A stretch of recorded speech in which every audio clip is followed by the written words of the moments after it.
So let's start with today's panels. Alexey Sidorenko, the director of Teplitsa, and he works with independent media in the favor of democracy in Russia by using smart technology.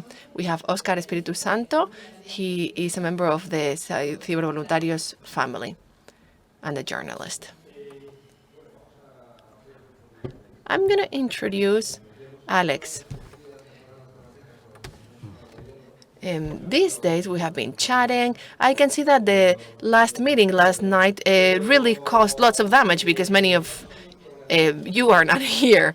Many of the participants are not here. So let's chat with Alexey. We're going to discuss with him his project. It's not easy to be an activist in his country nowadays in Russia. Alexey. Your project. Can you tell us more about the origin of Teplitsa? I pronounce it in the right way. Yes. As long as it sounds as Teplitsa. What is the origin? Why? Yes, we're talking about Teplitsa, and I always say Telepizza, you know, because it's difficult for me to Teplitsa. Yeah. So the origins of our project, they started in 2010 when me and my colleagues, we set up an instance of Ushahidi, the crowdsourcing platform to help victims of wildfires. And wildfires in 2010 in Russia, they were nasty, they were big. And the government didn't do much, so citizens had to help each other, and we just set this thing up, and we organized a headquarters, but I think that most importantly that over 200,000 people were able to access the website, they were able to organize help to the victims. The victims could say like, hey, we're like in the village, we're surrounded by wildfires, please help us. And this showcased an example how technologies can be something new, something, a really an important factor of how citizens can meaningfully unite with one another. And our project was set up to scale this up, to introduce the power of technologies to literally everyone in Russia. And we started, but when we thought that we're going to help people set up platforms, we just realized, no, we have to make few steps back, because the problem is digital literacy. So we started investing in this, and we now provide events, publications, a YouTube channel. We do a little bit of open source development, all connected to the to solve problems of visibility of civil society and their access to resources, but also their awareness how technology can help them.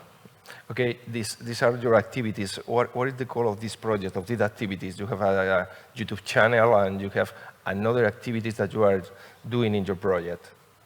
What are the best activities that you can share with us? Yeah, somebody might say that we're a bit spread thinly. We're a group of 15 people, and I think we have like one activity per 2 persons. But well, it's a 12-year-old project, and the way we approached it, that we developed something so that it can work with very little effort on our side, but it works because people can use it. We are DIY, do-it-yourself advocates.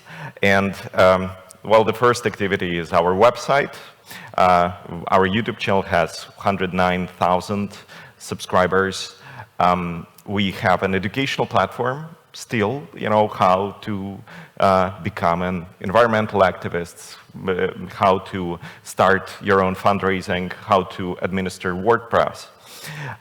We have a matchmaking platform that connects civil society organizations with IT volunteers, and it lists over 6,000, 7,000, something like that, members, 25% of which are developers.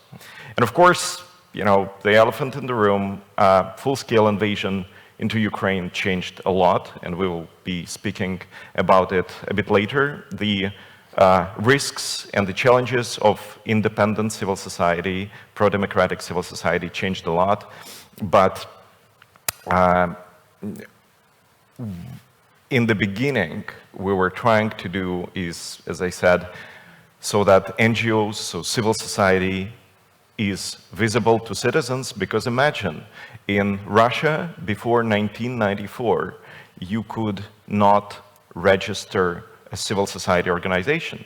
There was no law that would allow that. Dissident organization like Solzhenitsyn Foundation that was working in the Soviet Union was basically an underground group of people, even though it's considered to be one of the few real civil society organizations even in the Soviet Union. It was not officially registered. So awareness of this form of human cooperation, of citizen cooperation, was not very well known. We started in 2012, and back in the day, we had to argue that civil society organizations have to have their websites, social networks, that they need to do individual fundraising, not just big-level organizational fundraising. We developed tools. We chose WordPress ecosystem as the ecosystem of choice because there are lots of developers, there are lots of plugins, it's open source. So we created our tools, an NGO website constructor on top of WordPress, educational courses around this, and a fundraising plugin that significantly simplified the way organizations collected money from individual donors.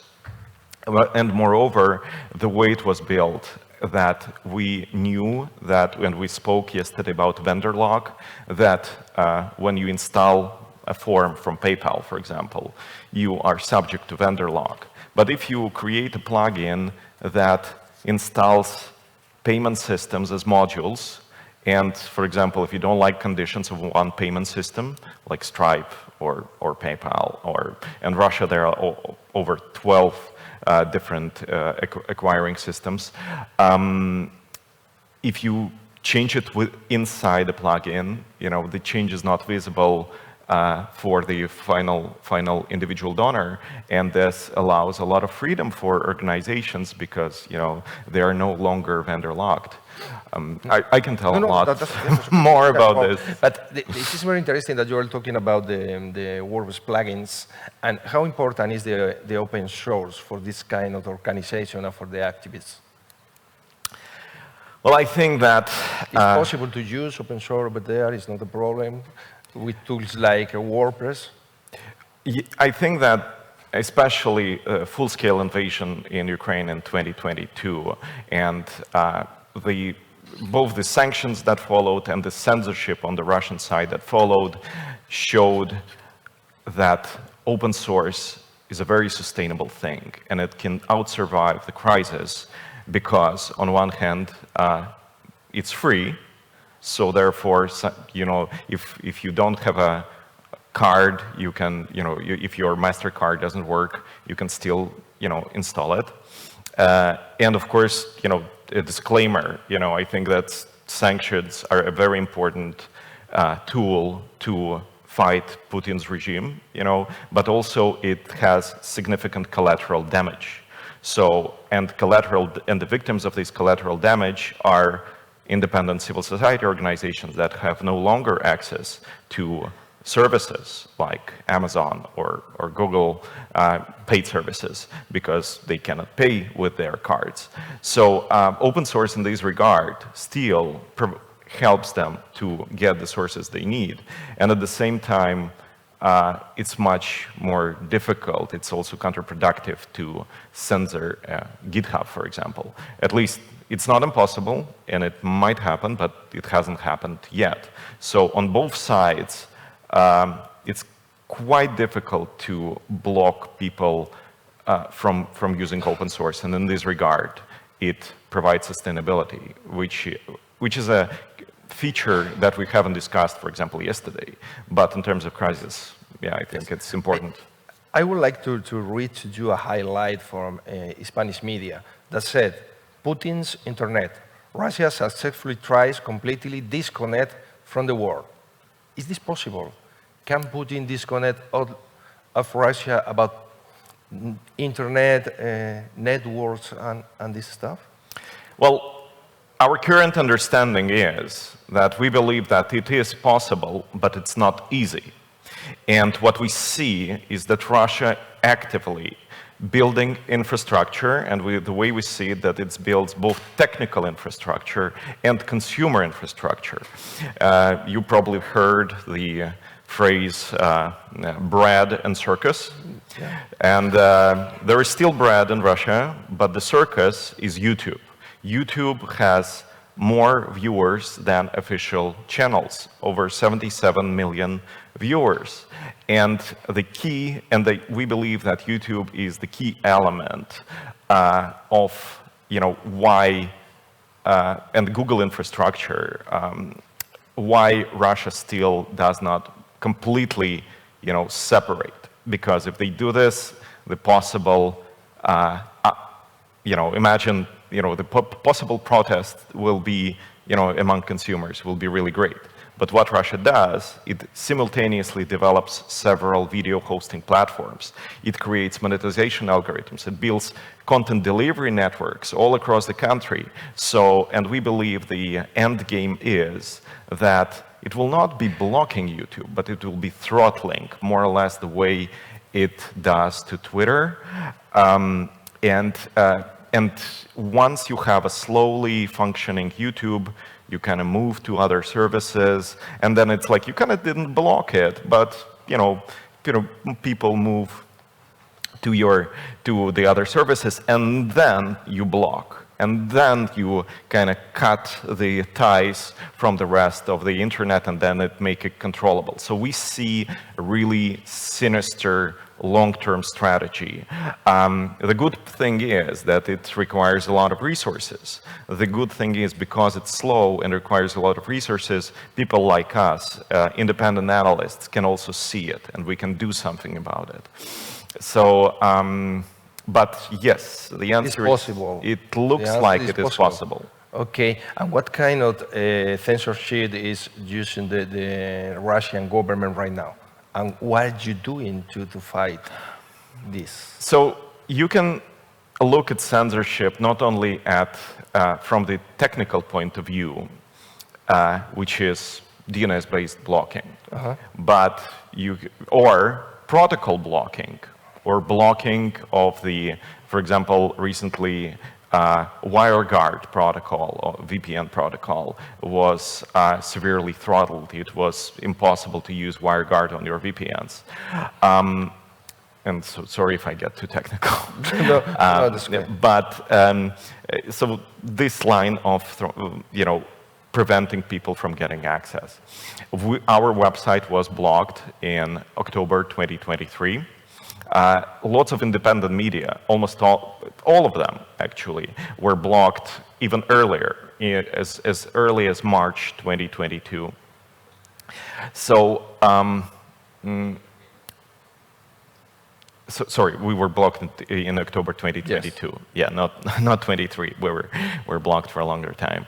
So, but there is also kind of pseudo-legal framework of preventing people from saying and sharing, and this we call this the labeling system. So there are several labels, and it's all legal. There are laws about this. It's the court that decides most of the labels. So one, it's foreign agent label. So, for example, our organization was labeled as foreign agent. Then there is undesirable organization. And if somebody finds out that you cooperate with undesirable organization, you face up to 5 years in jail. And it's, for example, European Endowment for Democracy is an undesirable organization. Open Society Foundation is an undesirable organization in Russia. All major donors that support civil society all over the world are undesirable organizations in Russia. And of course, it creates serious barriers for people who do not want to agree with the government to speak out. And this is a form of censorship. Then terrorists and extremists, and we had theater screenwriter labeled as extremist, and the court hearing is ongoing. We had a journalist labeled as extremist. We had an anti-corruption foundation, which you probably have heard from the name of Alexey Navalny, called terrorist and extremist. They just fought corruption. And this labeling system prevents people from sharing materials, from participating, prevents but doesn't block. So we still see lots of people working, sharing, being active, even though it's not so visible as one might want. From Russian independent civil society receives a lot of critique from Ukrainian activists, understandably so, from Ukrainian politicians that we let it happen, that we didn't do much, and this is in a way true, but there is also the forces, I would say, really are incomparable. But it doesn't mean that all hope is lost. And do you think right now the things are getting worse in the last years, or do you think that you are improving in this kind of themes like the censorship of the government? Well, I think that the answer is complex. On one hand, we can see that it looks like things are getting worse. On the other hand, it's a complex dynamic because a new VPN protocol, new way of circumventing censorship, new way to be active requires an asymmetrical effort from the authoritarian government. And I think that, at least I'm an optimistic person, I believe that we still have to do something, because if at certain point this asymmetrical effort that, you know, like you pinch with a nail and then you receive a response with a hammer, at certain point you have a chance of exhausting this machine, you know, and I believe that if the entire world and activists and, you know, is altogether against these, you know, system that tries to, you know, like whack-a-mole, all you know, freedom-tending passions, I think at a certain point there will be a moment where we will win. I would like to talk about this information that we are carrying here in Europe about this thing too. How works the troll frames that Russia have to make this information? And the other question should be that is the different troll farms for make this information in Europe, and there is another troll farms for make this information inside Russia? Or how this work, these troll farms? Well, we do not know much, but what we know is that there are several, well, we call them troll fabric, troll farm, in authentic behavior, and it's can consist both of bots that are automatized. I think right now they also might use some sort of AI. It is possible. There is also networks of bloggers. Sometimes they're political. For example, in Serbia, where Russia has its interests, there are lots of propagandistic channels. What is interesting that if you analyze the links between them, they have a different pattern of cross-linking compared to, let's say, authentic blogger networks. Thank you for the question, because one thing we do, we work with the data science community, and our current main theme is what we call disinfotech, ways to use quantitative technologies, data, machine learning to identify patterns, both in terms of content and in terms of the way these sources of disinformation are cross-linked.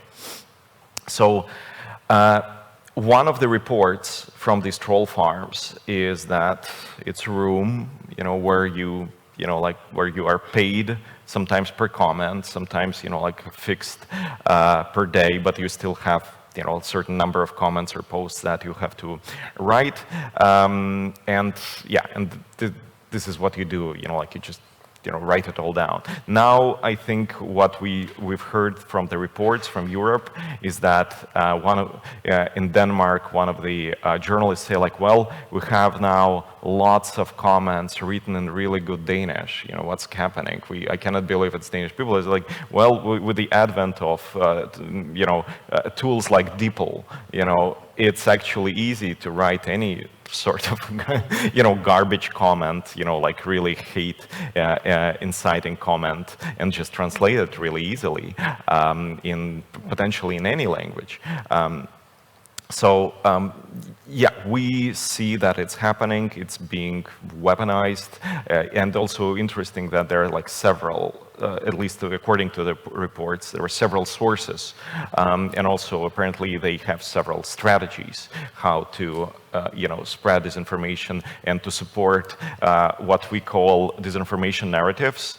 We've identified 12 to 13 narratives that sometimes they are included in very innocuous content. For example, a travel blog or sports blog, and then you have content about sports, and then bam, Putin is a strongman, or West is decaying, or Ukraine is a failed state. These type of narratives that are inserted here and there, and I think that as much as people are afraid of AI and the whole infrastructure connected to that, I think that what it can help us is it can help to identify these type of narratives and identify it as fast as they appear.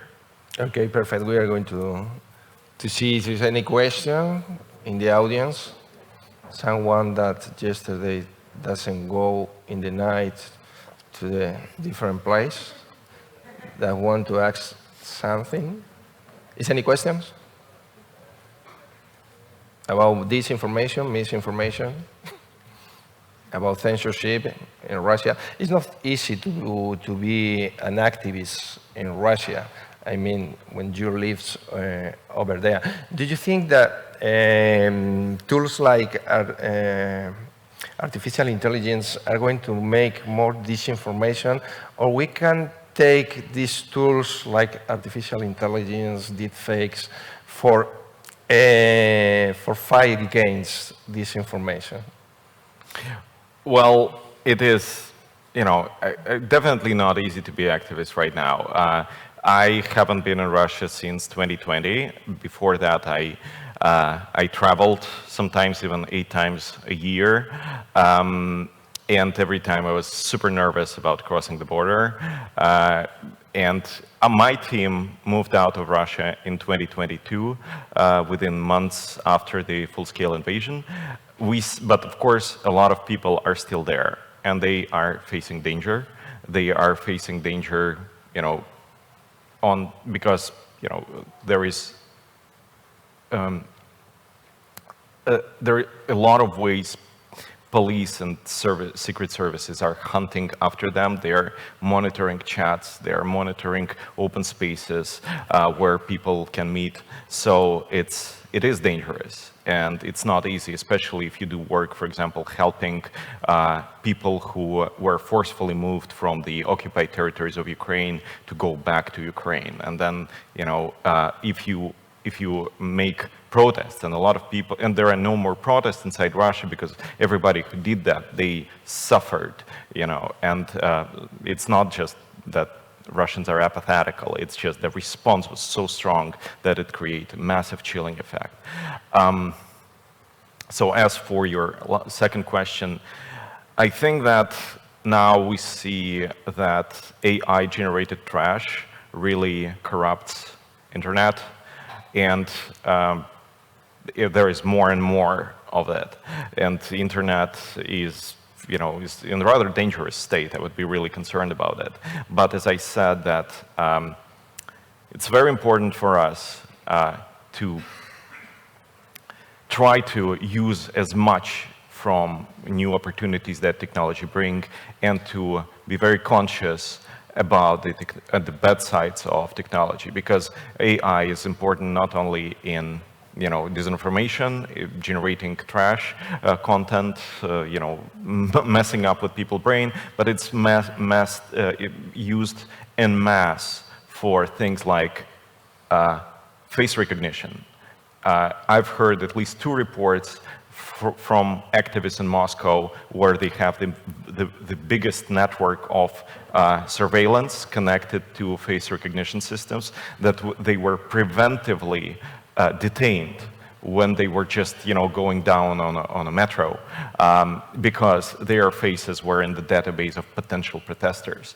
And I think that unless we actively work on it, the balance of evil versus bad that contains in technology, will be towards bad. And I think that this is why European AI Act is so important. It sends a very good message that there are certain things that simply you should not develop, you should not install. They have too big risk to be implemented.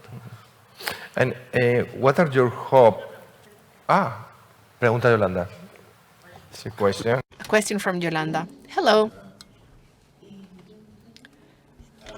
I'll try. Y si no se lo traduces tú. Bueno, primero, muchísimas. Thank you so much, Alexey, for being here. Thanks for your presentation. You are very brave. Everything that you're building and everything that you're doing is amazing. I would like to know something. Here we have been talking about digital colonialism, and we have discussed how technology offers many opportunities, but it's also this technology that offers opportunities is being privatized. You have been working for over 12 years, and technologies have changed so much. I would like to know what you think about it. In your view, what have you seen in these 12 years? The lack of balance, how has it evolved? There was a point where technology, where there was equal opportunities, technology could be used for people, or do you feel hunted? And do your comrades feel hunted?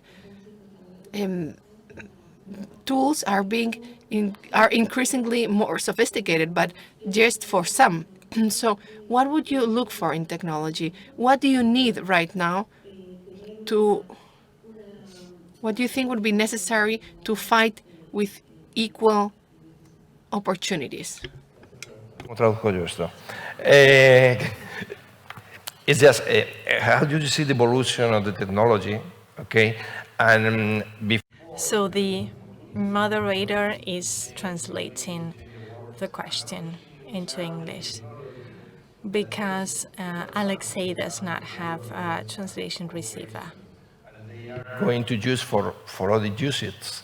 How do you see this? And, ¿qué era la última? Lo último que has dicho, no me acuerdo.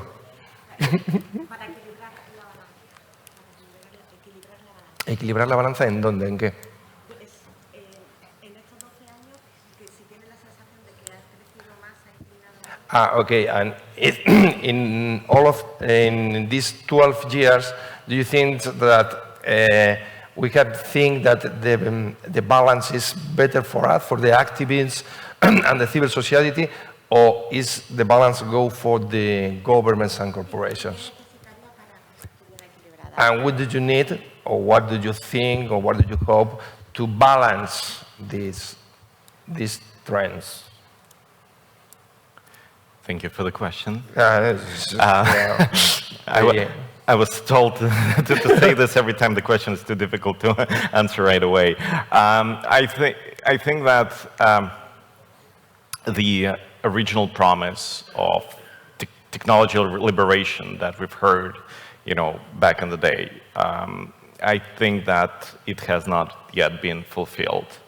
And is it good? Is it bad? Was our expectations too high? I think that I'm at this point that maybe, I loved the Declaration of Cyber Independence, from 1996, I think. I spent a lot of time rereading it, and but also after reading an interview of John Perry Barlow about this, I think that our expectations were a bit too high. I think that internet and the technologies it brought were, they had a short window of opportunity that I think we used a lot, but they come from the society, imperfect society that we had.